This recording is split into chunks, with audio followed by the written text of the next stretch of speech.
Views and opinions expressed by callers, guests, and hosts do not necessarily reflect those of the Black Talk Radio Network and Black Talk Media Project. Black Talk Radio is new black media for the new millennium.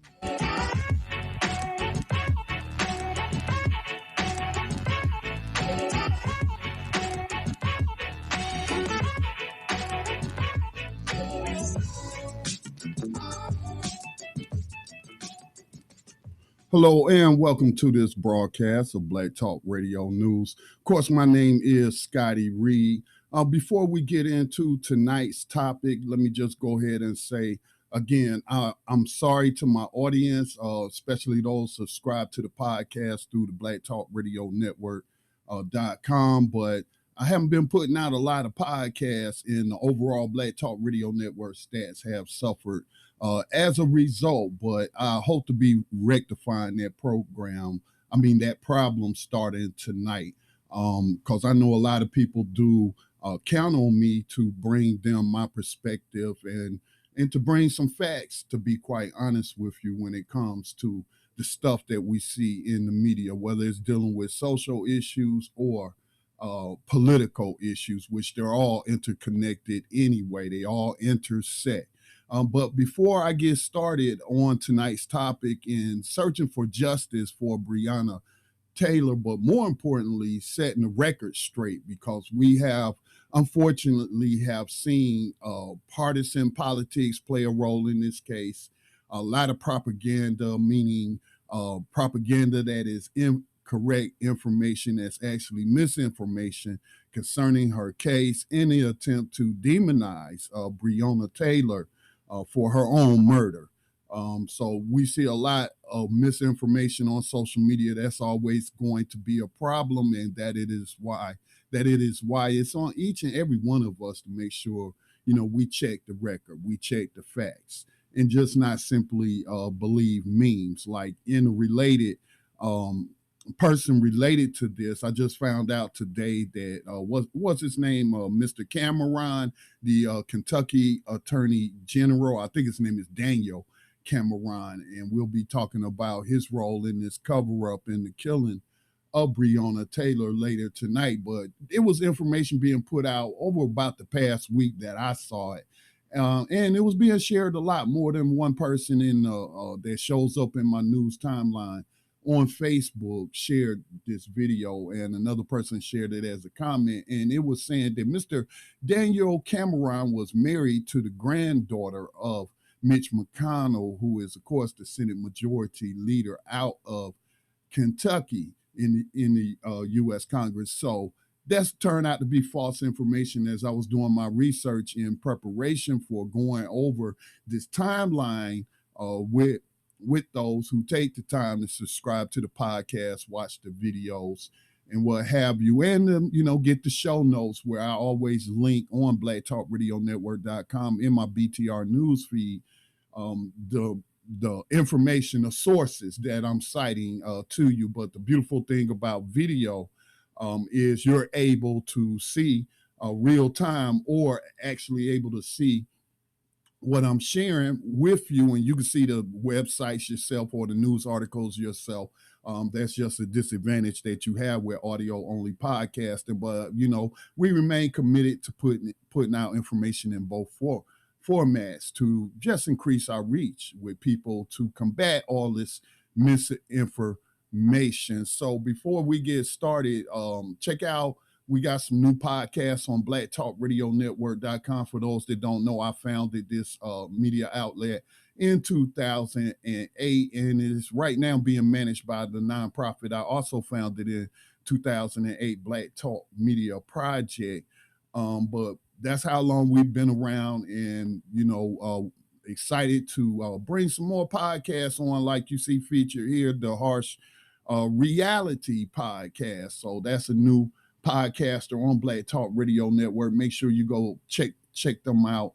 If you have a podcast and you're looking to target the African American or the African diaspora that consumes media over the internet or through their smartphones or tablets and PCs, laptops, and what have you, it's just no shortage of ways people are connecting, and there is a digital divide, and we do want to address that from the nonprofit standpoint of Black Talk Media Project, but more and more people are gaining access. But you can support all that by just going to blacktalkradionetwork.com. Help us distribute these independent voices by just clicking on the donate button and make a donation of any amount. You can set up a monthly subscription, weekly subscription. It's really up to you.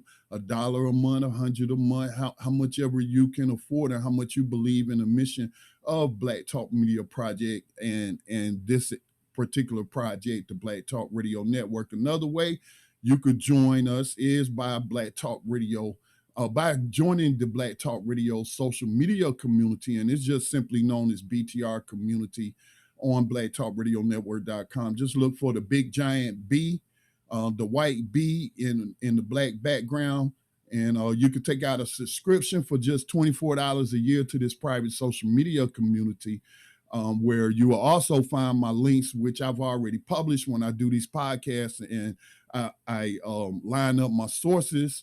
Then that's where you'll see them published first. But I do try to link to them in the blacktalkradionetwork.com for the public post where the podcast is based at. All right, so yeah, check that out. You'll also get a free subscription to, speaking of blacktalkradionetwork.com, to all the podcasts that are offered and distributed through the platform. So that's a social media community, private network that you can join, and you'll see more for those watching the video stream later of that, where I pull up these sources.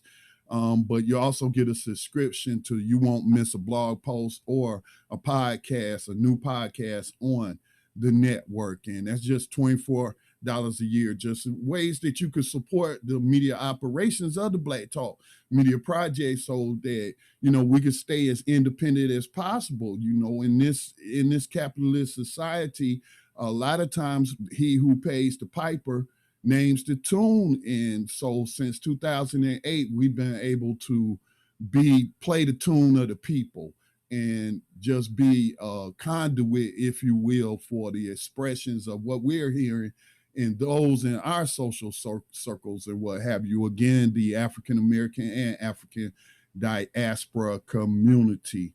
All right, so let's get that out of the way.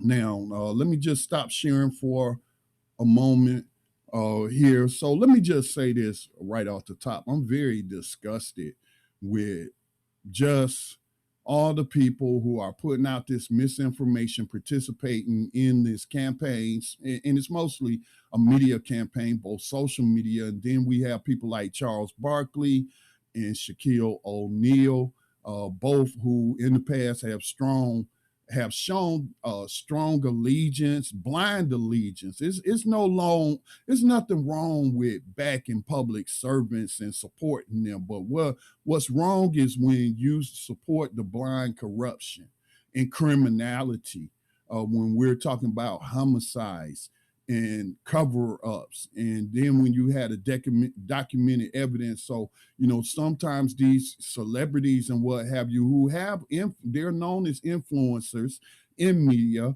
That's why they get millions of dollars to do Papa John commercials or whatever Shaq is hawking now for whatever company.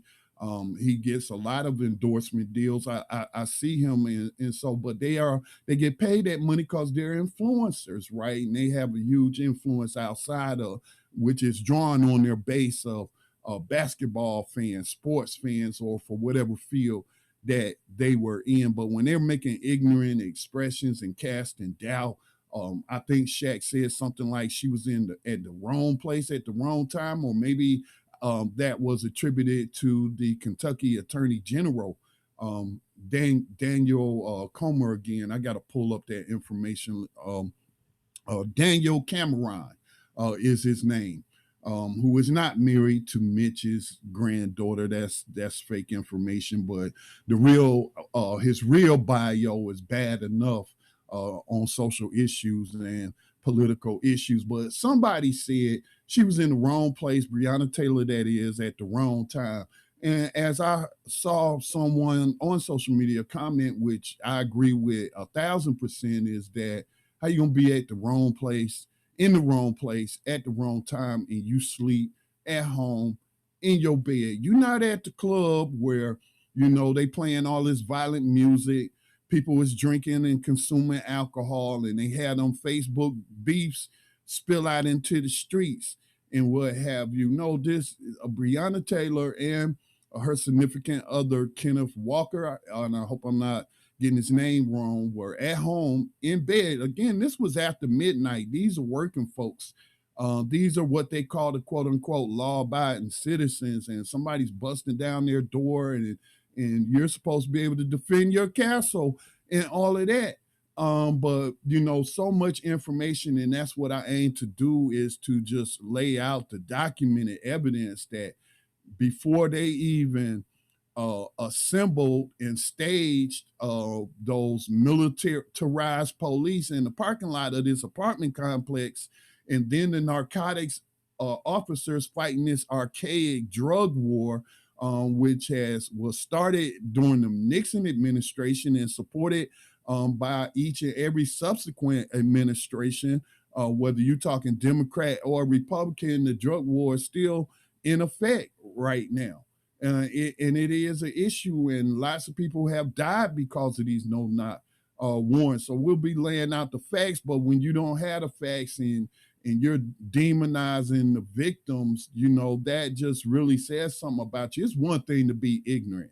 You do have responsibility to seek out the correct information, to fact check, if you will. You don't have to rely on the so-called fact-checking websites. You can just do your own fact-checking. These search engines are a very powerful tool. That phone in your hand is very powerful. These are very powerful tools, okay? That laptop is very powerful. You pull up a lot of information within seconds, all right, from all over the world. So there's no excuse for ignorance. I don't want you, if you're going to be commenting on such news items and people being murdered or anything, to be honest with you, make sure you got your facts in order and not coming from opinionists. People paid like Sean Hannity and Tucker Carlson to engage in these character assassinations of victims, and then they bring out the black officials, whether they are Republicans or whether they are news media personalities propped up by the donations of all these racist people who want to use racial showcasing to once again victimize the victims and make it seem like it's okay just because this person shares, a certain level of melanin, as if that person's opinion equals facts, when it in fact does not. All right, so that's what we aim to do tonight on this broadcast or episode, if you will, of Black Talk Radio News. So let's go ahead and let me pull up my information and my sources found on Black Talk Radio Community. Well, it's really btrcommunity.com is what I should be saying, so I don't confuse folks. So let's go ahead and close Black Talk Radio Network and pull up my profile page on btrcommunity.com. It's where those watching the live stream or the video later can see.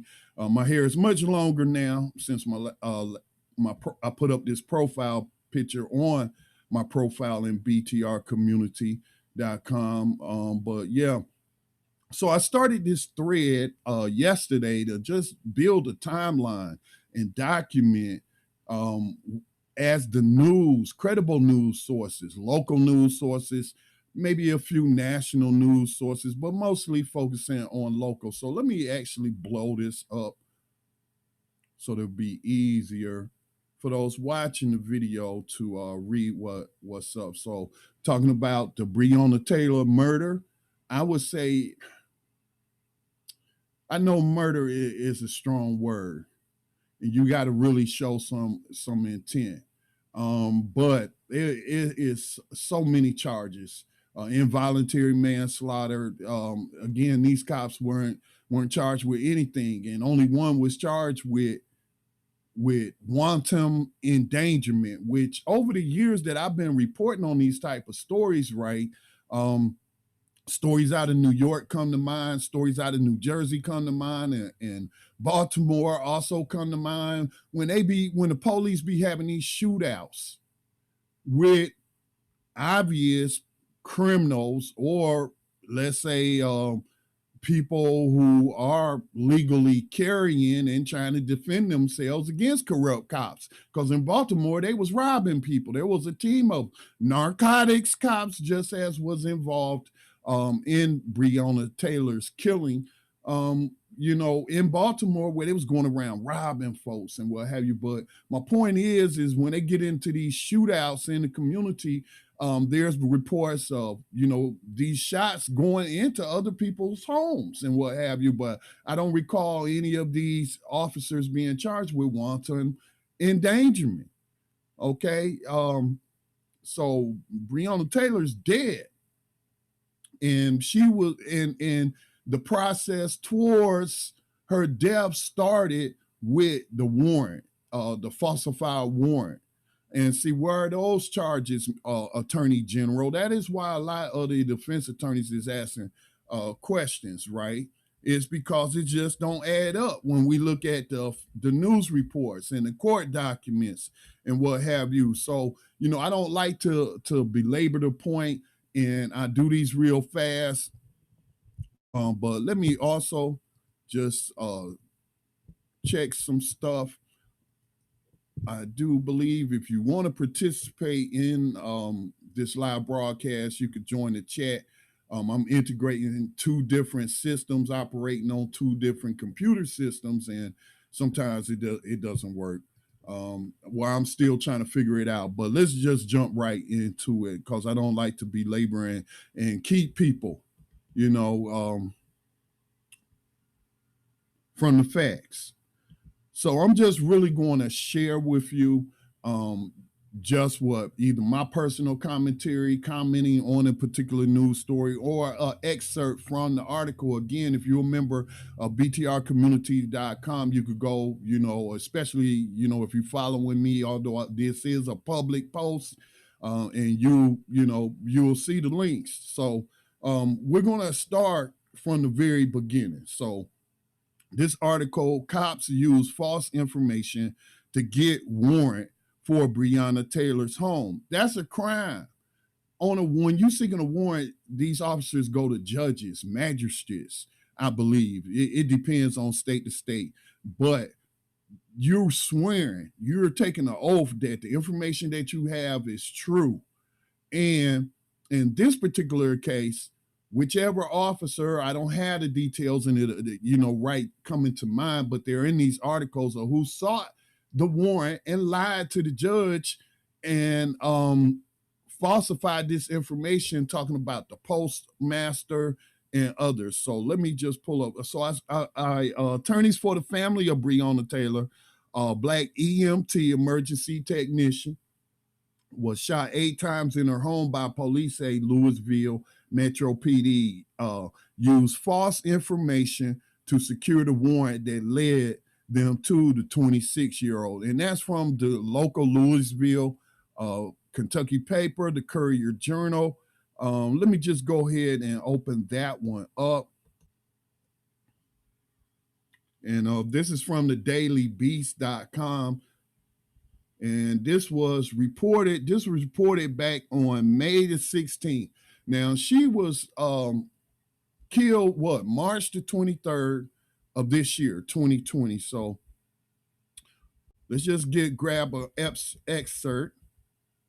Attorneys for the family of Breonna Taylor, Black EMT, shot 8 times in her home by police, say Louisville Metro PD used false information to secure the warrant that led them to the 26-year-old. The Courier Journal reports police linked Taylor with a suspect in a narcotics investigation, Jamarcus Glover, saying he visited his apartment 2 months prior, saying she visited his apartment 2 months prior with a U.S. Postal Service package. A detective said he verified via a United States Postal Service inspector that Taylor had been receiving packages on Glover's behalf. However, an inspector in Lousiville said in an interview Friday that local police had not consulted with his office. The Taylor family's attorney said the remark directly contradicts what the police stated in the affidavit. See, these are sworn affidavits, people, to secure a no-knock warrant for her home. Glover, and we'll have more information related to this key point in the evidence. Glover had already been arrested the night Taylor was killed, because it's going to go to some more falsified information after the killing. But this warrant was secured with false information, a lie to a judge, which is a crime. To secure a no-knock warrant or act with a sworn affidavit, and you said that a United States Postal Service, or they said, I should say, confirmed, the inspector confirmed that she had been getting packages. Made it look like, oh, she was accepting the drugs. She was like some kind of drug mule, or allowing somebody, naively allowing somebody to send drugs to her address, and then she's taking the packages to him. Okay. And that turned out to be a lie. And we don't need Maury Povich to do a lie detector test, because the inspector general just said if anybody needed to be subjected to a lie detector test, that is the person, the officer, most likely Hankson, I believe is his last name, that sought the warrant in the first place. So that's the Daily Beast, and they got a very long article. Y'all can check it out. Well, actually, they're actually linking to the actual article at the Courier Journal. So that's fact number one. That's fact number one. Before Breonna Taylor laid her head down to sleep for the final time, before she was killed by these Lousiville police narcotics officers, okay, they had lied to a judge about her character and about evidence, and lied on a United States Postal Service inspector. This is documented. The inspector said it in a recorded interview. So next, let's move on down next. Here is some after the fact. And this is a widespread conspiracy. Ain't one officer just pulled this off by himself. Again, the corruption started with the crooked cop who lied to obtain a warrant, okay? And perhaps the judge is at fault, the magistrate is at fault for not requiring an affidavit, or for the United States Postal Service inspector to be present, to swear that they gave them this information. The cop obviously did not have an affidavit or any kind of statement signed by the postal inspector saying that this stuff that he was telling this judge was true. So these are very serious crimes. But the best that Kentucky, from the prosecutors all the way up to the Attorney General, Daniel Cameron, all they could find was wanton endangerment for people in another apartment, and no other charges for these officers. If you look at the facts, it casts a wide net of corruption. And it's just undeniable. So this is why it disgusts me when people try to defend these cops, these particular individual cops who participated in this, because there were some, it seemed like, cops trying to practice justice, do their job professionally. As these articles show, they had to tell the main suspect who got fired, who shot and killed her, to leave the crime scene. He mucking up the crime scene. He tampering with witnesses, going around to the apartments, knocking on doors, questioning people. All of that was outside of department procedures. Like one of the officers or the crime investigators was saying with the department, telling him this is a crime scene. Get out of here. You should leave. All right. This is documented. This isn't anyone making it up. So I'm not going to belabor the point, but let's move on to the next article. All right. And this one, let's get the date. It also came from the local paper. That's where you're going to find most of your best sources is from local news outlets when you're dealing with individual cases. Once it hits the entertainment, political news circuit like Fox News and even MSNBC to a certain extent, some of that stuff is propaganda and it's not really, the facts. So let me just stop this video. And this was published by, again, the Courier Journal. Tessa Duvall is the article, and this was published on July the 6th. Again, Breonna Taylor was killed March 23rd, 2020. And this is what they found out. They found out that police lied about the search time and acted on stale intelligence. So I'm going to close that source.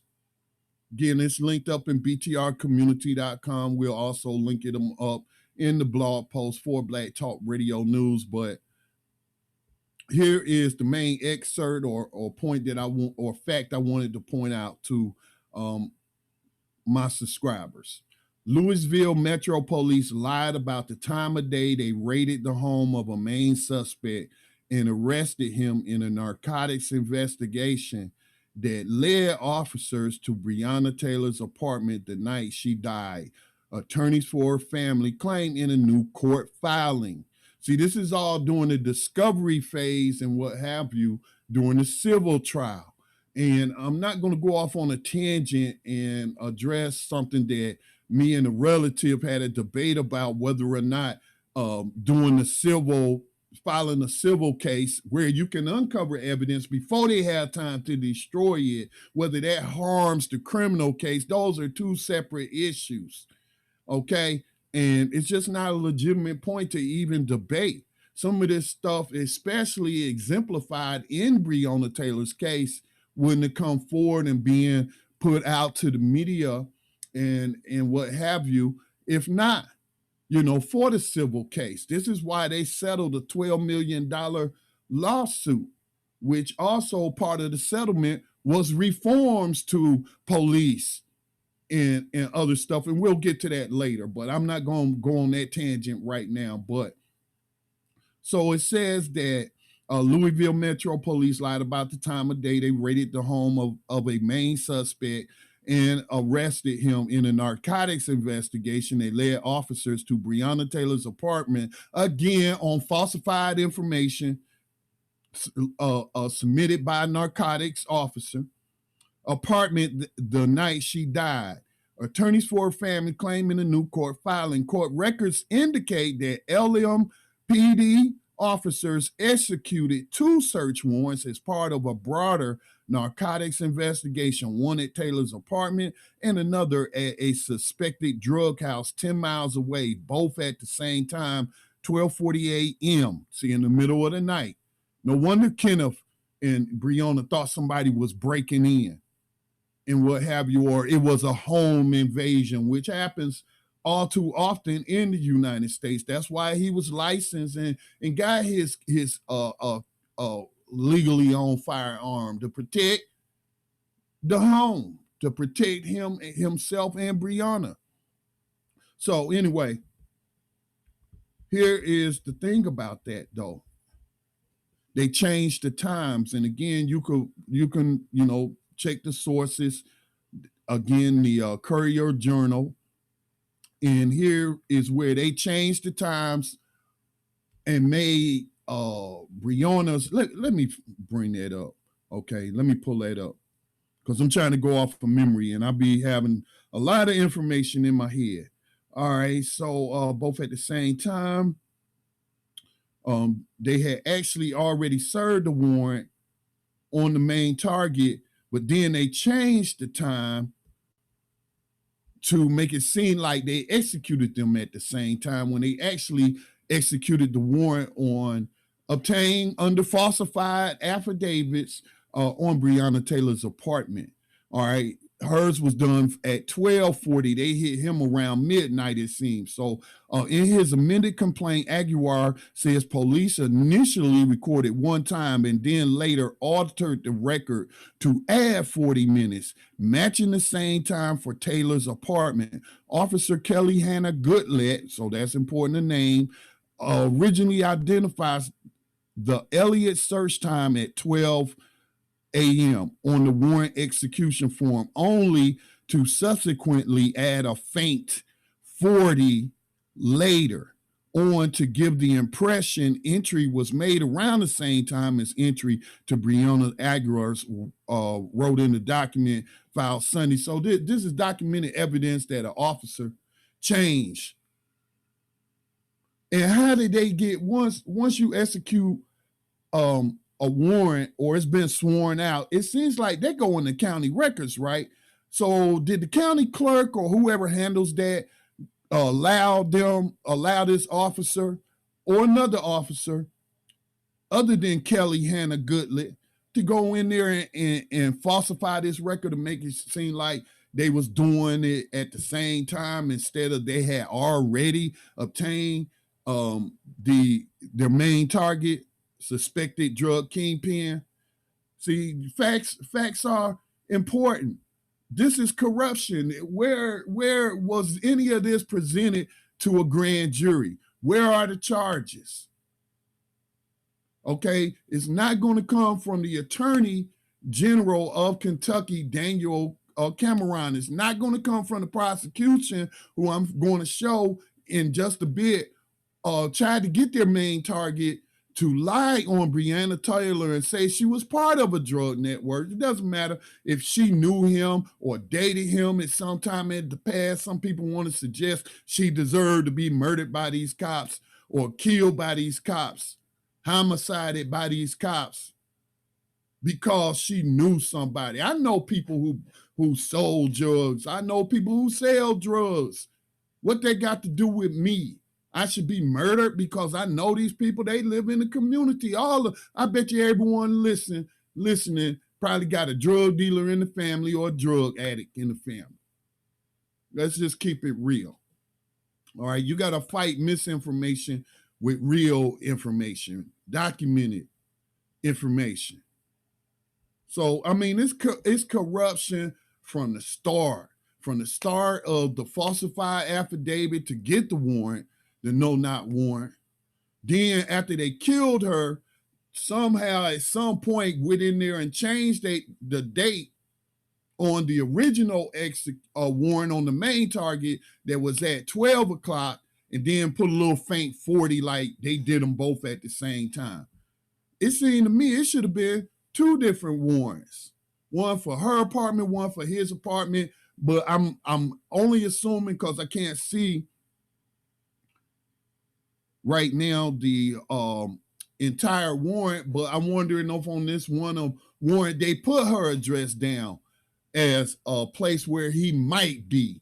So they're really looking for him and not looking for her. But again, they then try to get him to lie and say she was part of his operation, his alleged operation. So the prosecutor, as I was just stating, offered a plea deal requiring the drug suspect to name Breonna Taylor a co-defendant. So check this out. This came from a national outlet, National Public Radio, which is NPR.org on the internet. The prosecutor's plea deal required drug suspect to name Breonna Taylor as a co-defendant. This is after she's dead. They are framing this woman after she's been killed by a crooked cop. All right. And now this has got to be illegal. This is an ethical violation.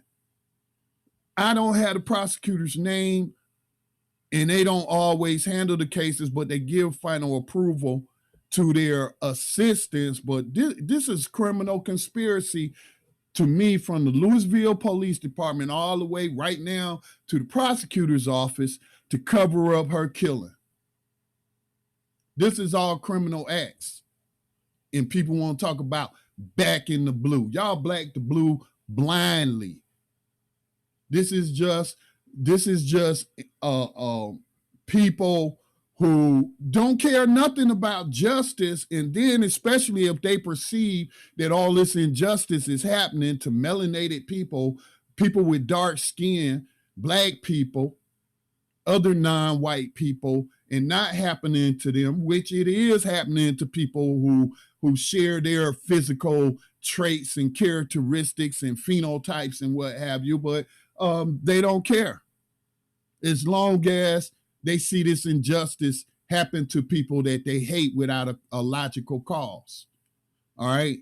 So let me just go back to BTR community and my profile thread.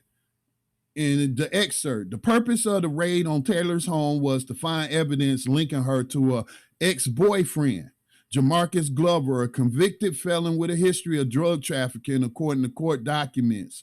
Police didn't find any. Didn't find any what? Didn't find any drugs. Now it appears prosecutors attempted to tie Taylor to a life of crime after her death. This is law enforcement's long history of working with prosecutors and prosecutors working with them to frame people in the criminal injustice system. It's just too much documentation throughout the criminal justice history, which is 200 years, and we can even go back to colonial days when black people were suing for their freedom. And I'm not going to go down on a tangent on that history in the Virginia colony, but let me continue to share this excerpt. All right. So this is again they framing her after death. They're violating her civil rights post-mortem. Glover was arrested the same night Taylor was killed in a separate raid on an alleged drug house about 10 miles away. Police say they recovered approximately 119.03 grams, which is 4.2 ounces of cocaine, and over 10 dosages units of opiates, according to court records. Glover's attorney, Scott Barton, told NPR that as part of a lengthy plea negotiation, the Jefferson's Commonwealth's attorney office offered Glover a deal that included naming Taylor as a member of his organized crime syndicate.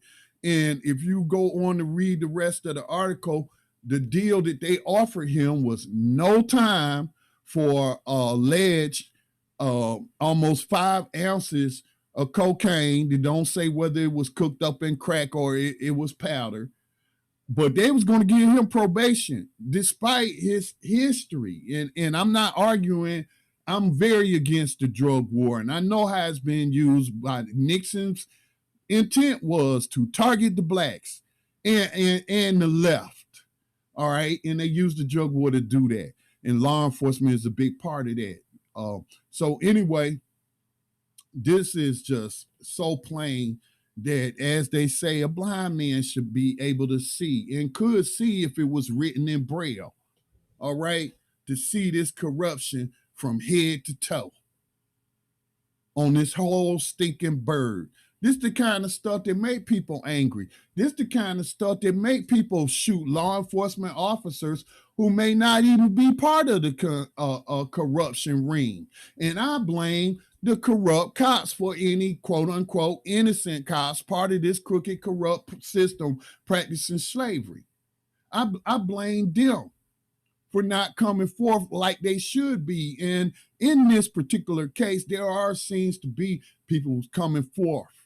People sharing this information, didn't shred it, working from within, as we like to talk about.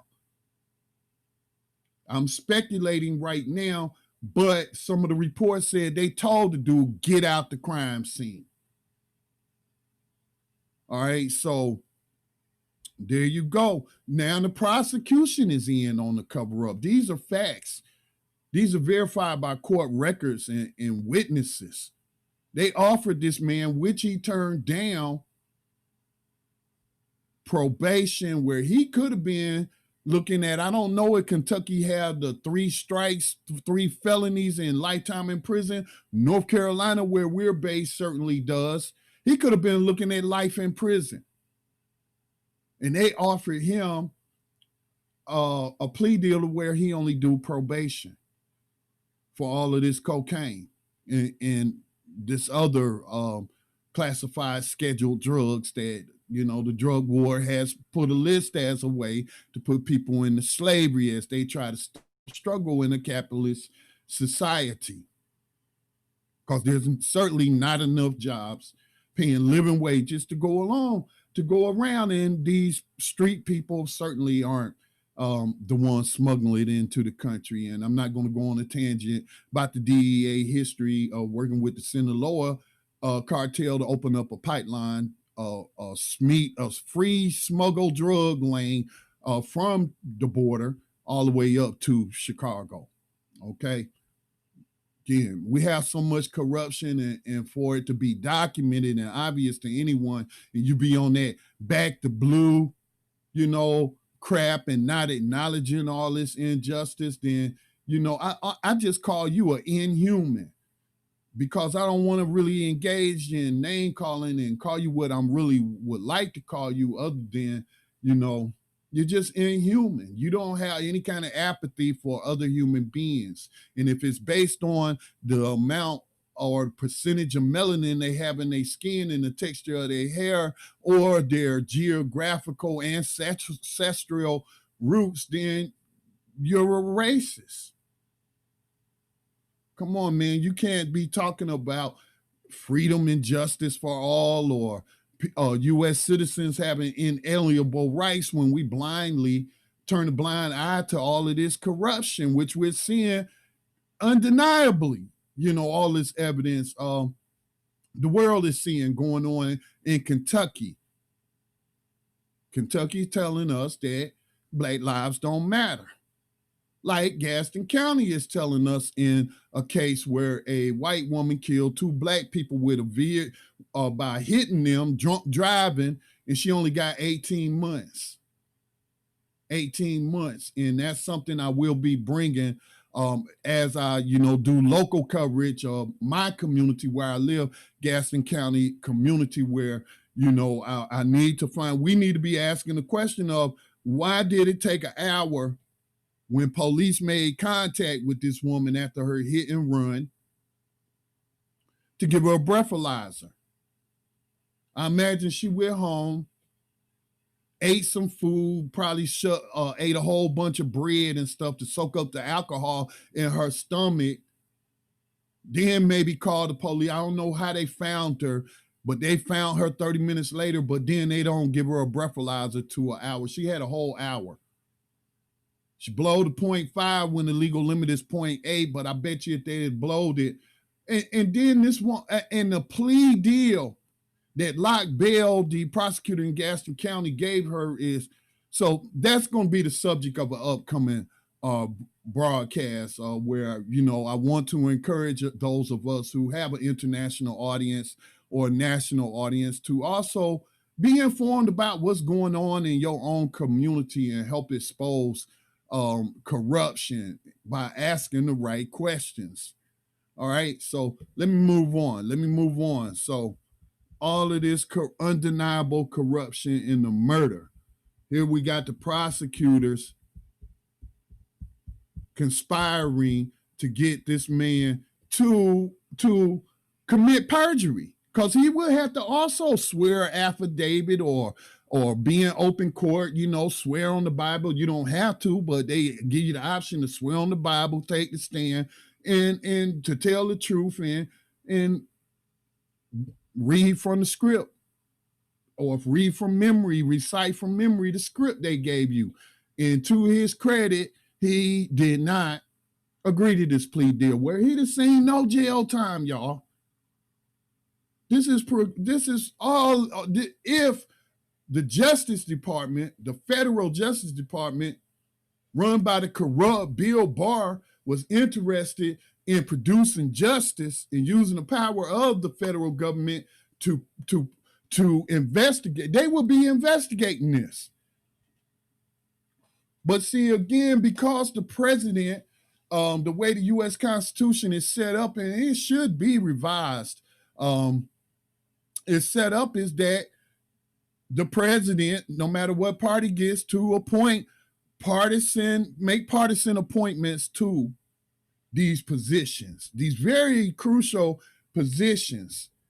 And they put in activist lawyers like Bill Barr and activist judges like the 200 or so he has put in into federal judgeships. But I don't want to go off on a tangent there. But the lies don't stop. Just bear with me, y'all. Just bear with me, and I hope that you will share this with those who are putting out all this false information about Breonna Taylor's murder.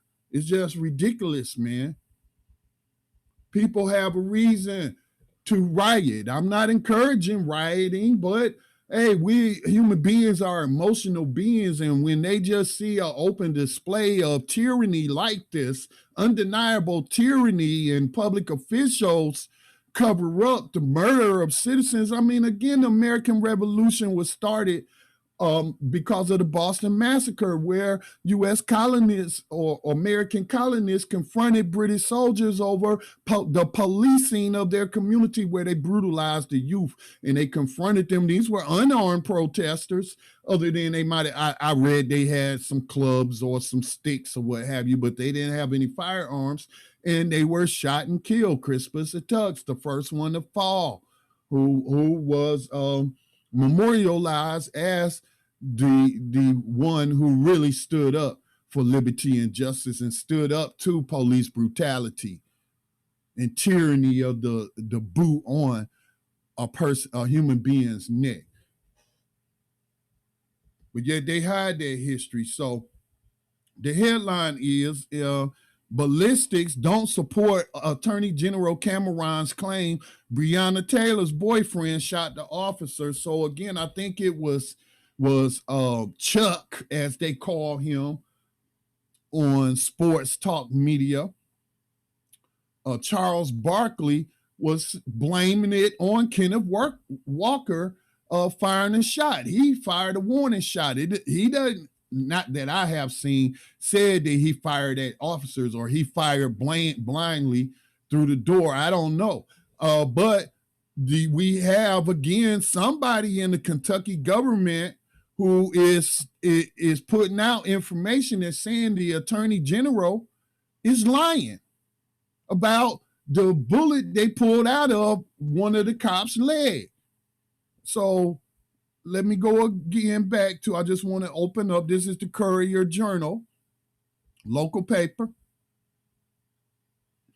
And go to the excerpt, because that, people have limited time. They don't want to, sit around for hours when you could just get to the point. Cameron told reporters Wednesday the investigation into Taylor's March 13th death had ruled out friendly fire. That is a typo right there.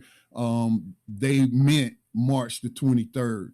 Had ruled out friendly fire from ex-Lousiville Metro Police Officer Brett Hackerson as the source of the shot that went through LMPD Sergeant Jonathan Mattingly's thigh, prompting him and Officer Miles Cosgrove to return fire, killing Taylor. The KSP report says due to limited markings of comparative value, the 9mm bullet that hit and exited Mattingly was neither identified nor eliminated as having been fired from Walker's gun.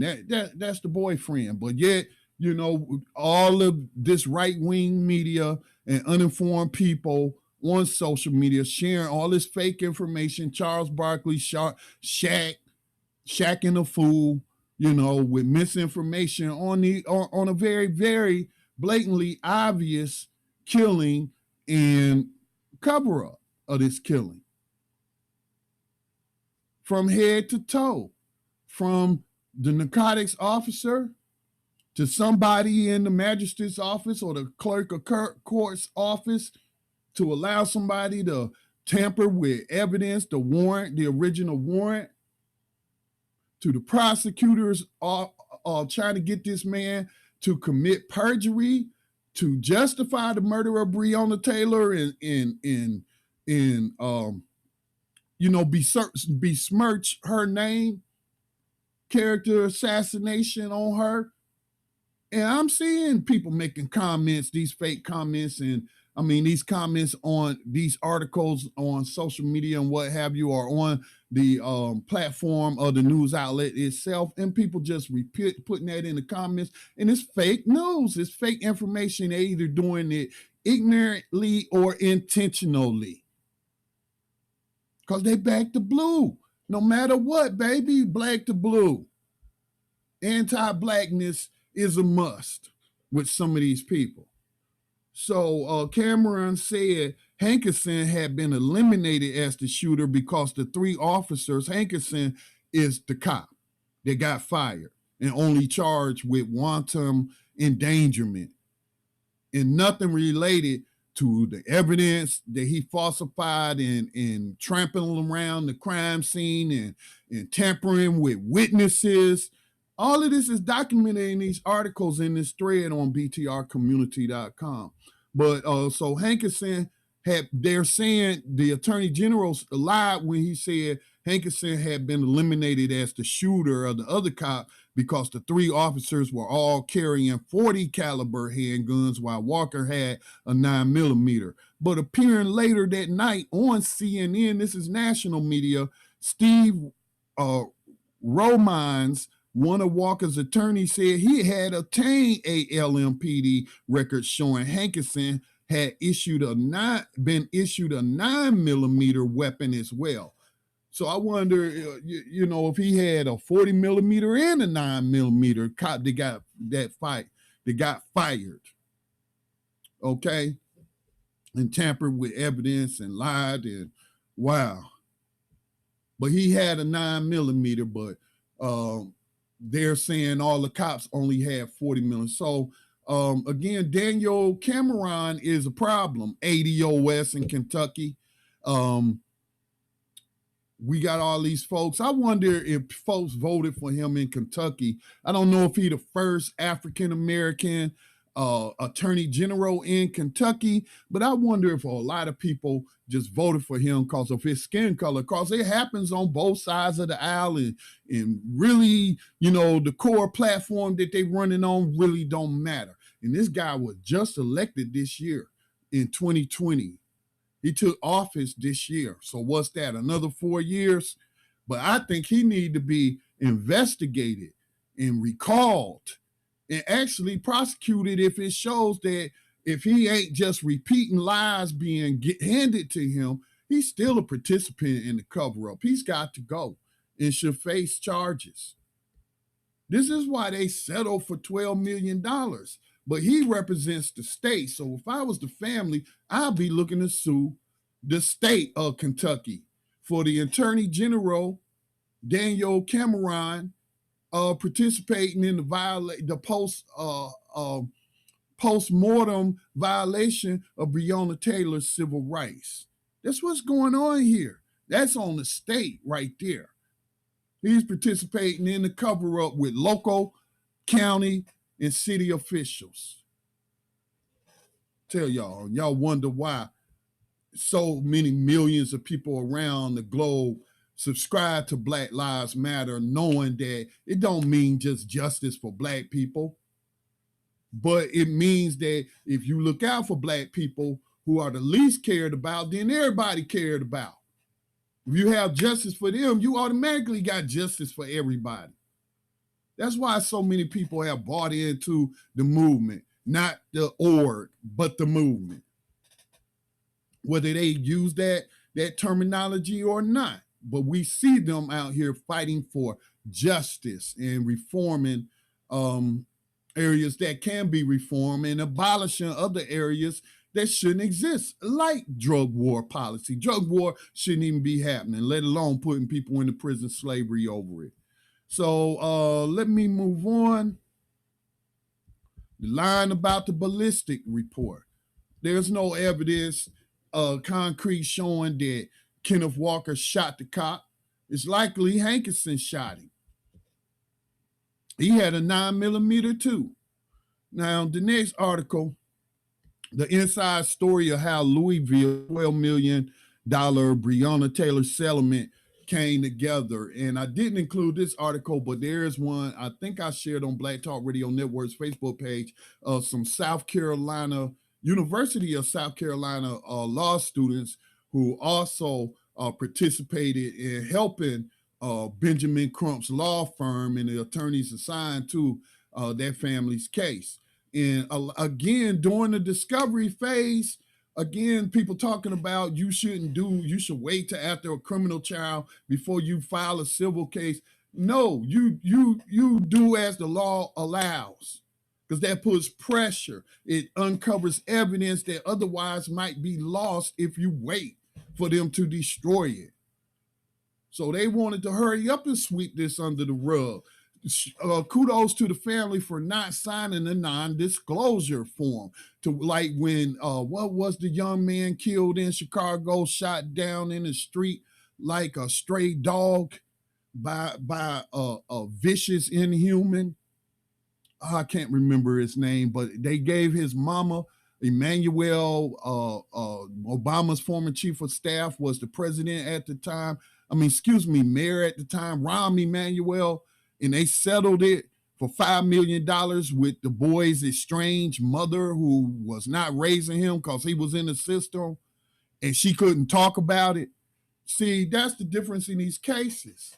So anybody trying to throw any shade at the family or Benjamin Crump or attorneys in general who work on civil rights, that's separate than criminal defense attorneys, that's separate than prosecutors, that's separate than the attorney general. You got to know how the system works if you're going to comment on the system. It has many different cogs and how it works. And if you don't understand that, then how can you come up with solutions on solving these problems of slavery and racism and that's going on?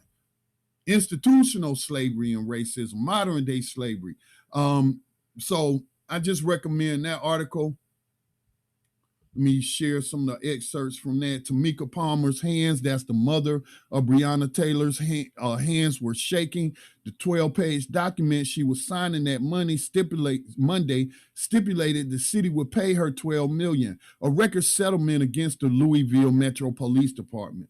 And it promised much more than a dozen police reforms she hoped would save another mother her grief after police fatally shot her daughter, Breonna Taylor, on March 13th. It keeps saying 13th, but other information I came across said it was the 23rd. But still, Palmer was apprehensive. What people understand, she wondered, that her signature did not mean she was abandoning her right for justice for her daughter. Apparently, people been putting that out. Again, I got into, a little debate with my cousin about this. He was saying, the civil harms, this, that, and the other, and the families. And my cousin didn't say this, but other people was talking about, the family taking blood money.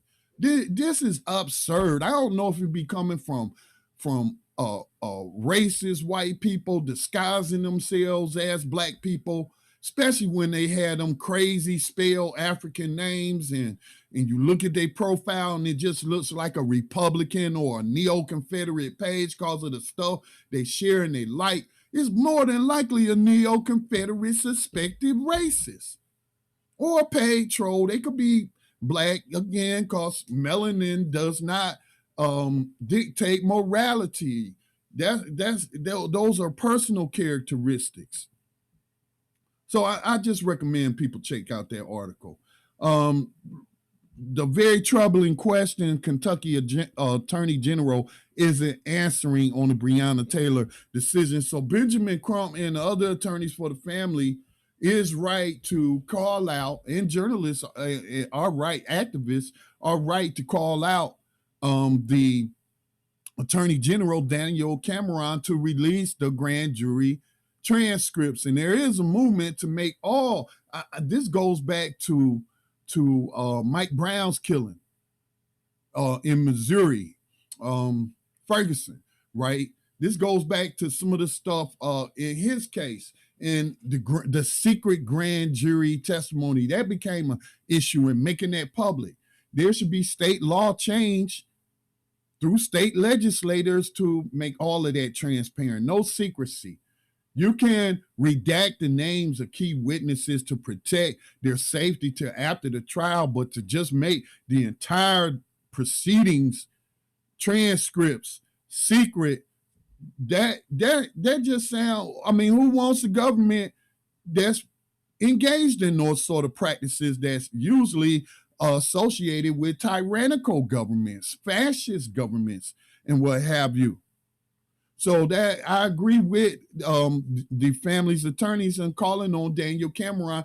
What did you present to the grand jury that these people only came back with wanton endangerment charges for people in the other apartment, and not for the murder of Breonna Taylor or the homicide or the killing? They get creative with these charges and holding people responsible. Okay, so again, as all of this was coming out over the months since March, this is evidence coming from the civil trial, citing court records, providing documents, the news media interviewing officials about, hey, so-and-so said you said that Breonna Taylor was getting drugs in the mail for this guy and taking it to him, and that turned out to be a lie. And this person said, I didn't say that. The postal inspector, I didn't say that. That's a lie. There's no defense for any of the law enforcement apparatus, from the city cop to any county officials, city officials, state representatives for those districts where this occurred, all the way to the attorney general and the governor's office, and then all the way up to Donald Trump and the U.S. Justice Department run by the corrupt Bill Barr, in my opinion. But this is where we are now. This is closer to where we are now in the historical timeline. Police said they announced their presence before using a battering ram to break in the door. Oh, but they have us believe, oh, they announced themselves or what have you. And again, I didn't include this article, but now they're saying that one of the neighbors, after this guy legally canvassed for witnesses, knocking on doors, Hankerson, this guy to say that he heard them knocking on the door when he initially said that he did not hear such a thing. But after talking to police again, and all of us, or talking to someone again, now he's saying they announced themselves. They ain't announced themselves. They did a home invasion. The whole purpose of a no-knock warrant in the middle of the night is to surprise the person while they're in bed. Man, so this is the excerpt from the article. Where's the article from? The article is from usatoday.com.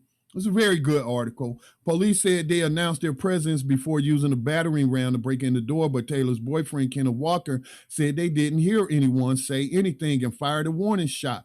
And what he thought was someone trying to break in, police say his bullet hit Mattingly in the thigh, severing an artery, and the officers returned fire, killing Taylor. Still troubling questions remain about the grand jury's decision and AG Daniel Cameron's presentation to those on it. How could Hankerson be charged with wantonly endangering three of Taylor's neighbors by shooting into their homes, but not with endangering Taylor herself? Even if Mattingly and Cosgrove had the right to defend themselves by returning fire against Walker after he shot at them and hit Mattingly, again, the ballistics don't match up. Did they have justification to shoot and kill her, an unarmed person who posed no threat? And did the grand jury even get to vote on whether Mattingly and Cosgrove should have been charged with any degree of homicide? Or did Cameron decide for them that they acted in self-defense? Again, the politicization of these social issues, of these public servant issues. It's not about justice. It's about I'm in this political game, or I've been labeled as being part of this political spectrum, when it isn't about the facts that a human being was murdered, in the very least, at least her character's being murdered now, attempted by government officials to justify an unjust killing of this U.S. citizen. Her human rights don't matter. Her civil rights don't matter. Her constitutional rights as a U.S. citizen don't matter to anyone in Kentucky that's in government and in power to do anything about it. And there is no one to this point in the Department of Justice that's doing anything to bring justice and investigating the entire chain of custody. Everybody that's involved that I have laid out in this episode of the news reports. And again, this isn't, as I was mentioning other cases earlier, this isn't anything new. This is part of the systemic pattern all across this nation. So I just shared this article as a bonus. I think that's the last one in the thread. Yeah. And this one came from NBCnews.com, but it just came out as I was just putting the finishing touches on my thread of the articles or the sources I was going to share with my audience tonight. But lastly, the excerpt I shared from that article, lastly, the systemic corruption and crime within law enforcement ranks a Texas sheriff facing charges for falsifying evidence, just like in the Breonna Taylor case. A Texas sheriff who starred on the controversial reality slave catcher show Live PD was arrested Monday on evidence tampering charges in the case of a black man who died in police slave catcher custody. Williamson County Sheriff Robert Chody is accused of destroying or concealing audio and video footage that showed his deputies pursuing and using force on Javier Ambler, 40 years old, in March of 2019, according to an indictment. Let me back up. Other lies that's in those articles about Breonna Taylor that I share with you tonight. They lied and said there was no body cam footage, said narcotics officers for the Lousiville police department weren't required to wear body cam officers, but it was one of that 7-man team that had body cam footage and recorded some of what went on and some of the other illegal, criminal, against department procedure, whatever you want to call it, actions of members of the department who are investigating it, or part of the killers who are then trying to cover up their tracks in the killing of Breonna Taylor, the wantonly disregard and killing of a U.S. citizen who they lied about to even be there at her place in the first place on a sworn warrant. Where's the U.S. Marshal Service? There's no justice in the United States, man. So it went on to say the footage was captured by live PD cameras on the night that Ambler, a former postal worker and father of two, died following a 22-minute car chase by Williamson County deputies. Ambler's death and the questions over the destroyed live PD footage ignited a controversy that led to the cancellation of the hit A&E show in June. And I've talked about them in past broadcasts of A&E profiting off of turning modern day slavery and human trafficking into entertainment. That's what these police slave catcher shows are about. These reality prison slavery shows are about, but it's not in the context that it is slavery. Okay? So again, follow me on btrcommunity.com. If you're not a member of our social community, which benefits our nonprofit Black Talk Media Project, please do so. You will find that thread I started yesterday with all of this documentation. Let's just go through the headlines one more time, just the headlines. Cop used false information to get warrant for Breonna Taylor's home. Breonna Taylor family lawyers, police lied about search time, acted on stale intelligence. Prosecutors plea deal required drug suspect to name Breonna Taylor as a co-defendant. Ballistics don't support Attorney General Cameron's claim Breonna Taylor's boyfriend shot officer.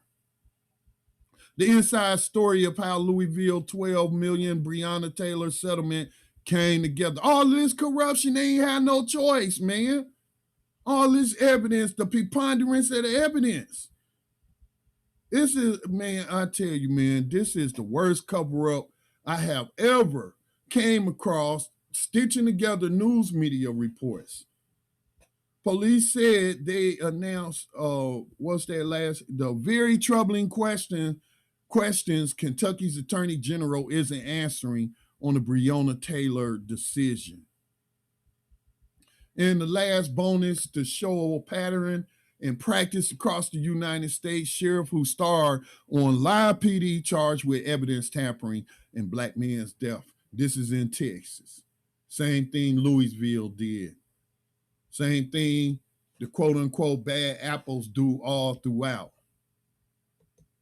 They do it all throughout the United States. And we just don't have enough good cops coming forward. They exist. They're there, and I know they up against that gang mentality. The gang with their colors, the black and gray, desecrated U.S. flag with the thin line, blue line through it. That's a gang sign. That's gang. That's like a gang colors. Colors. They gangs display.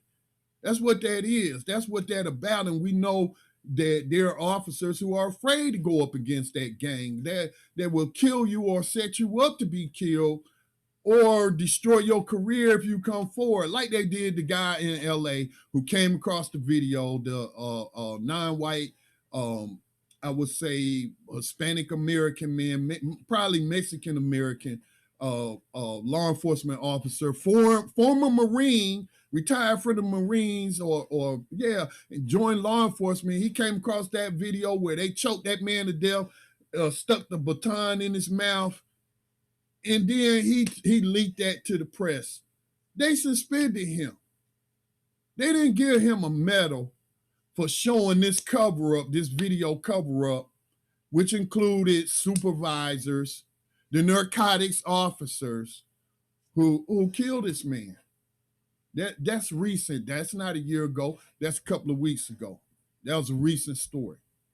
So we see it all across the United States, but the purpose of to this BTR News episode was to lay the facts out in a chronological order. So there's no arguing with these suspected racists and other people who don't care about anyone, let alone black people. They don't care about justice, period.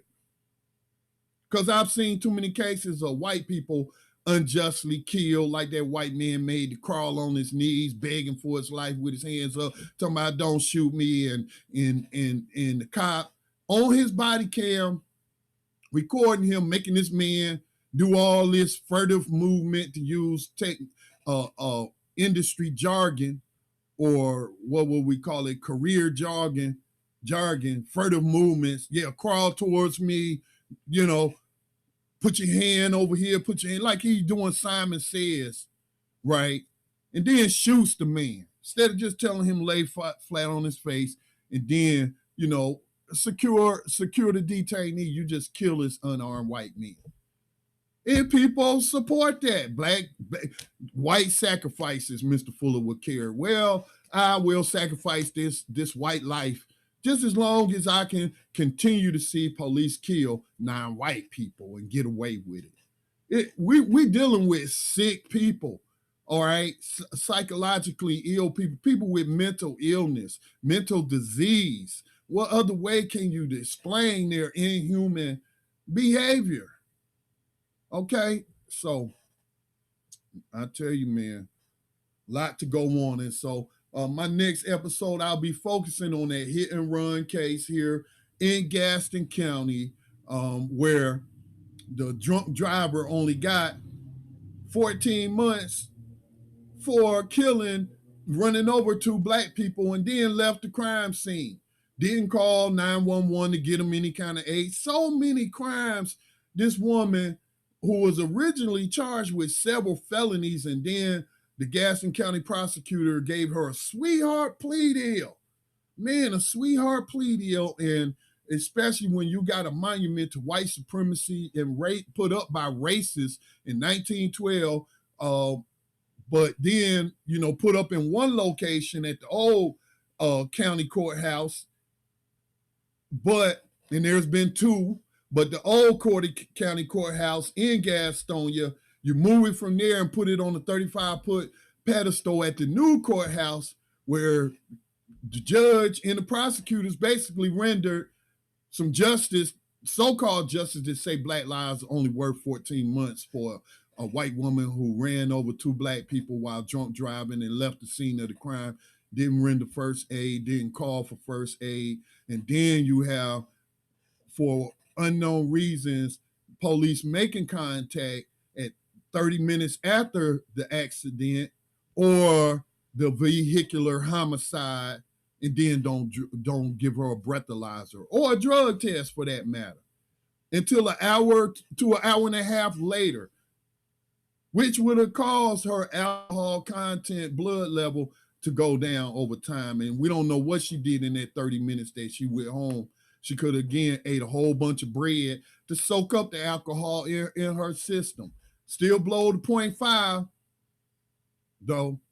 That's not justice. So, we got to be aware of what's going on where we live as much as we are aware of what's going on in the world. Please continue to support the Black Talk Media Project, which is a North Carolina-based nonprofit media organization which manages the Black Talk Radio Network, digital media platform distributing podcasts of marginalized voices. We don't make a whole lot of money doing this. We don't even have anybody on staff getting paid a salary. We just have just enough coming in from just enough people to maintain operations. And we got to do better than that. Thousands of people, come on.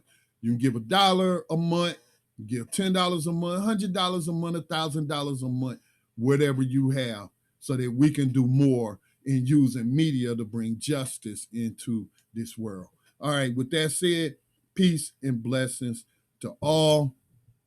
I was about to say some garbage like be kind, but I'm just going to shake my head at the elf lady, Ellen DeGeneres, and just the stuff that's coming out on her, man. But again, make sure y'all share.